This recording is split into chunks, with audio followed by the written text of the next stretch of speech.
এই পৃথিবীতে মেয়েদের যতই সম্পদ থাকুক না কেন, মেয়েদের সবচেয়ে দামি সম্পদ হলো তার স্বামী, সবচেয়ে দামি হলো তার স্বামী। স্বামী চেয়ে বেশি প্রিয় আর কেউ হতে পারে না। তাই স্বামী নামের সম্পদটিকে সবসময় সম্মান করুন এবং ভালোবাসুন, কারণ একজন বিবাহিত মেয়ের স্বামীর সঙ্গ, সাপোর্ট আর ভালোবাসা ছাড়া কোনোদিনও ভালো হতে পারে না। তাই আমি বলি, আদরের স্ত্রীকে ভিডিওটি পাঠিয়ে দেন। ধন্যবাদ। আমি অপেক্ষা করব, তবে তুমি ফেরার জন্য নয়। আমি অপেক্ষা করব সেই দিনের জন্য যেদিন তুমি নিজেই বলবে, তোমার মতো করে কেউ আমাকে ভালোবাসেনি, কেউ আমাকে এভাবে বুঝিনি, এভাবে যত্ন করেনি, পাগলের মতো চাইনি। হাজার অপমান, অবহেলা, সাহায্য করেও কেউ আমাকে এমনভাবে আগলে ধরেনি। সেই দিন তুমি বুঝবে আমার অপেক্ষা তোমার জন্য ছিল না। আমার ভালোবাসা বোঝার জন্য আর কাউকে পেলাম না।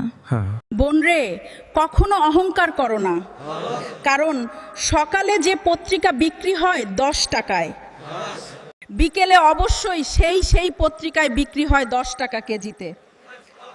অপেক্ষা শুধু সময়ের, মনে রাখবেন। এই বছর আমাকে একটা কঠিন সত্য শিখিয়েছে। সম্পর্ক যতই ঘনিষ্ঠ হোক না কেন, মানুষ যে কোনো মুহূর্তে বদলে যেতে পারে। তাই আমি বলি, সম্পর্ক করার আগে 100 বার ভেবে নিও। ভালোবাসা মানে শুধু আই লাভ ইউ বলা না। ভালোবাসা মানে হলো সারা জীবন একজনের হাতে শক্ত করে ধরে রাখা। তোমার চোখের দিকে তাকালে মনে হয় আমি আমার পুরো পৃথিবীটা পেয়ে গেছি। তুমি আমার অভ্যাস, আর এই অভ্যাসটা আমি সারা জীবন রাখতে চাই। আই লাভ ইউ জান। বউ কাকে বলে? যে মহারানী 5 মিনিট আগে চুলের ক্লিপ কোথায় রাখছে তা মনে রাখতে পারে না, অথচ 1 যোগ আগে জামাই রাগের মাথায় কি বলছে এটা ভুলে না, তাকেই বউ বলে। ভেঙে গেছে মন, মুছে গেছে আশা, আমার জীবনে না আসুক আর কারোর মিথ্যা ভালোবাসা। তুমি এখন কার জান? তুমি ভেবো না ভুলে গেছি। প্রতিটা রাত আজও তোমার নাম ধরে কাঁদি, কিন্তু শব্দটা বাইরে আসে না। হাসির আড়ালে লুকানো এই কষ্টটা কেউ দেখে না, কিন্তু আমি প্রতিদিনই কান্দি। তুমি তো জানো, আমি যদি সত্যি তোমার কাছে গুরুত্বপূর্ণ হতাম, তাহলে তোমার কাছে আমার জন্য তোমার কোনো বাহানা থাকতো না। যে সত্য তোমাকে ভালোবাসবে, সে কখনোই তোমাকে ভুলে থাকতে পারে না।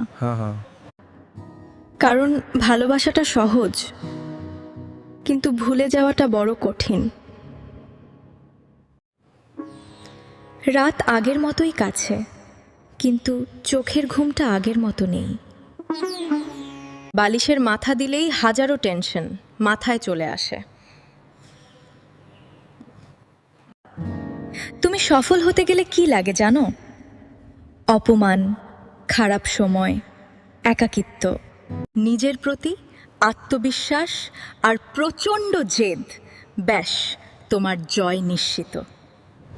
খুব ইচ্ছে করে তোমার সামনে দাঁড়িয়ে তোমার চোখে চোখ রেখে একটা কথাই বলি, তোমায় ছাড়া থাকতে আমার খুব কষ্ট হয়। অনেক বেশি ভালোবেসে ফেলেছি তোমায়। যে সম্পর্ক আপনাকে একদিন ভালো রাখতে আর 2 দিন কষ্ট দেয়, সেই সম্পর্ক থেকে বেরিয়ে আসায় বুদ্ধিমানের কাজ। একটা কথা মনে রাখবেন, পর্স টেনে টুনে কখনো সম্পর্ক টিকিয়ে রাখা যায় না, আর এটাই বাস্তব। পুরুষের মিথ্যে হাসির কারণ যদি কোনো নারী জানতো, তাহলে কোনো পুরুষকে কষ্ট দেওয়ার আগে নারী তোমার রুহু কেঁপে উঠত। পুরুষের ভালোবাসা বোঝার ক্ষমতা সব নারীর থাকে না। যখন নারী অবহেলা শুরু করে, পুরুষ তখন ভালোবাসতে শুরু করে। নারী কখনো পুরুষের ভালোবাসা বোঝে না। আমায় ছেড়ে অনেক দূরে গেলে তুমি চলে, যেথায় থাকো ভালো থাকো। আমায় ভুলে মনে পড়লে আমার কথা আকাশে চিঠি লিখো, যতু করে সময় মতো নিজের খেয়াল রেখো। কারো মায়ের পড়লে বোঝা যায় তার সাথে কথা বলতে না পারাটা ঠিক কতটা কষ্টের। দিনের ভিড়ে সব কিছু ঠিকঠাক লাগে, কিন্তু রাত হলেই সেই মানুষটার অভ্যাসটা আরও বেশি টের পাওয়া যায়। মায়া জিনিসটা শুধু ভালোবাসা না, এটা এক ধরনের নীরব যন্ত্রণা তরে, যেখানে কথা না বলার কষ্টটাই বেশি। তোমার ভালোবাসা যদি পাগলামি হয়ে থাকে, তবে তোমাকে না পাওয়া পর্যন্ত আমি সেই পাগলামি করে যাব। তাতে যদি আমার প্রতি তোমার অভিমান হয়, তবে ভেবে নিও ভালোবাসা এভাবেই হয়। আমি মানুষটা একটু বেশিই খারাপ, তাই কারো মনের মতো মানুষ হতে পারিনি। আমি মানুষটা যতটা খারাপ, তার থেকে আমার ভাগ্য বেশি খারাপ। কারণটা কি জানো? যাকে আমি ভালোবেসেছিলাম তাকে আমি পাইনি। জীবনে কিছুই করতে পারলাম না, না পারলাম মনের মতো হতে, না পারলাম নিজের জীবন সাজাতে, যে পারলাম নিজের শখগুলো পূরণ করতে। অবশেষে আফসোস নিয়েই একদিন এই পৃথিবীর মায়া ছেড়ে চলে যেতে হবে। হায় রে দুনিয়া।